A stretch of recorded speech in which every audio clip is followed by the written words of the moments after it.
মসজিদে হারাম এবং মসজিদ নববীর পাশাপাশি বাইতুল মুকদ্দাসে নামাজ পড়লেও কিন্তু অনেক সওয়াব। যেমন নবীজি হাদিসে পাকের মধ্যে বলেছেন, আস-সালাতু ফিল মাসজিদিল হারামি বিমিআতি আলফি সালাতিন। অর্থাৎ যদি কেউ মসজিদে হারাম বাইতুল্লাহ শরীফে যদি কেউ নামাজ পড়ে, তার নামাজটা হচ্ছে 1 লক্ষ রাকাত নামাজের সমতুল্য। সুবহানাল্লাহ। কত লক্ষ রাকাত? 1 লক্ষ রাকাত যদি মক্কায় কেউ নামাজ পড়ে। এরপর নবীজি বলেন, ওয়াস-সালাতু ফি মসজিদি বিআলফি সালাতিন।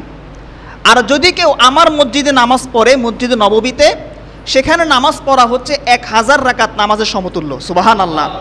এবং নবীজি বলেন, ওয়াস-সালাতু ফি বাইতুল মাকদিসি বিখামসিমিআতি সালাতিন। আর বাইতুল মুকদ্দাসের মধ্যে নামাজ পড়া হচ্ছে 500 রাকাত নামাজের সমতুল্য। সুবহানাল্লাহ। সুতরাং যে মসজিদে নামাজ পড়াটা 500 রাকাত নামাজের সমতুল্য, ওই মসজিদের দাম কম না বেশি বলেন? অনেক বেশি। সুতরাং বাইতুল মুকদ্দাসের প্রতি আমাদের ভালোবাসা থাকবে তো? থাকবে বলেন? নাকি ফিলিস্তিনে গাজার মুসলমানদেরকে মারতেছে আর আপনারা ভালো আছেন? বিষয়টা কি এরকম না, বরং পৃথিবীর এক প্রান্তের মুসলমানদেরকে মারলে আরেক প্রান্তের মুসলমানদের উচিত প্রতিবাদ করা, ঠিক কি না? কারণ সমস্ত মুসলমান হচ্ছে একটা দেহের মতো। নবীজি বলেছেন, মাসালুল মুমিনি কা মাসালিল জাসাদি। প্রত্যেকটা মুসলমান একটা দেহের মতো।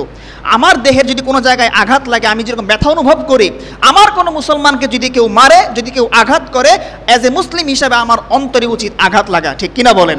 যারা মুসলমানকে মারার পরেও চুপ থাকে, আপনি বুঝবেন তারা মুসলমান না, এরা সবগুলো মুনাফিক হয়ে গিয়েছে।